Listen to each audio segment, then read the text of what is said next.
All right, today we're jumping into a really interesting idea about wealth from an author named Zui Feng.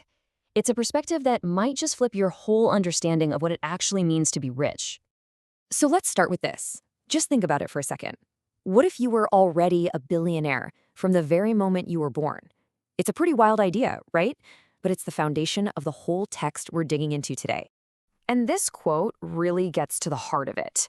The source is basically saying that this constant chase for money and stuff, we might be missing the point, that the real goal of life is something way, way deeper. Which brings us to our first big topic, the great wealth misunderstanding. The argument here is that maybe, just maybe, we're all looking for riches in the wrong places because we're actually born with everything we truly need. So here's the big idea. Xu Feng calls them the 8 great forms of wealth. And no, we're not talking about stocks or property here. These are described as these incredible, innate gifts that every single one of us gets, right from birth. So what are these 8 wealths? Well, the author splits them into 2 big groups. Let's kick things off with the first one, the elemental gifts. You know, the stuff from the world around us that literally makes our existence possible. The first 4 are about as fundamental as it gets. The sun, air, water, and the earth itself. The source says these aren't just things floating around us. They are our primary inheritance. They're the shared foundation that all life is built on. This is where we're asked to kind of stop and rethink the things we take for granted. I mean, the sun gives us endless energy. The air we're breathing right now is shared equally by everyone on the planet. And water and the earth are these incredible life-giving treasures. The point is, this is true, incalculable wealth, and it's available to all of us. Okay, let's move on to the next set of gifts. These are a little more personal. This section is all about the wealth we find not out in the world, but inside ourselves, in our own ability to experience everything. So these next 4 wealths, they shift inward. It's about our connection to nature, the amazing power of our senses, our ability to feel things deeply, and finally, our sexuality. You could say these are the tools we're given to actually enjoy the world that the first 4 wealths created. The 5th wealth is nature itself. You know, the changing seasons, the mountains, the oceans, all of it.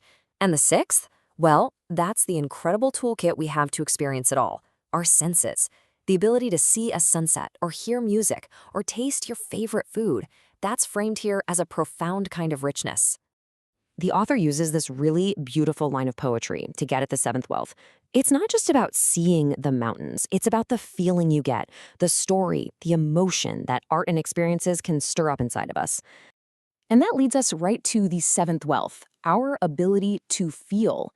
Think about it, the capacity for joy, for sadness, that sense of connection you have with another person, being moved by something genuine. These are described as totally priceless riches that money just can't touch. And last but not least, the 8th wealth. The author points to sexual sensation as this great equalizer, a source of joy and pleasure that is at its core completely separate from your status, your power, or how much money you have. It's described as one of the most precious gifts given to all of us. Okay, so if we're all born as these great billionaires with all these amazing innate wealths, that leads to a really big question, right? And this brings us to the central puzzle presented in the text, the paradox of scarcity. This is the core question, really. If we're born with the sun, the air, our senses, our feelings, why is so much of human life filled with anxiety and struggle and this constant, desperate chase for more?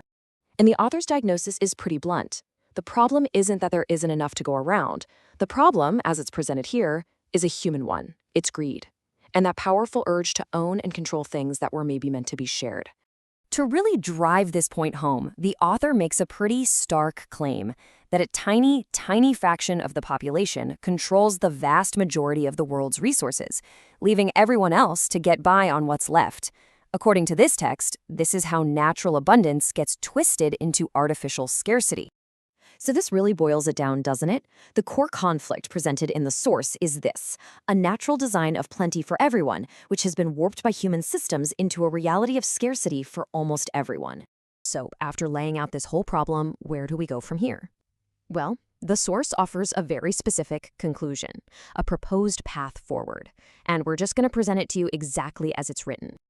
And there you have it. That's the author's proposed solution. The text concludes that the way to fix this human-made problem is to follow a specific spiritual framework, which it names here.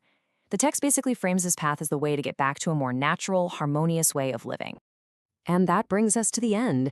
The source really leaves us with a fundamental shift in how to think about things. So we'll leave you with this final thought to chew on.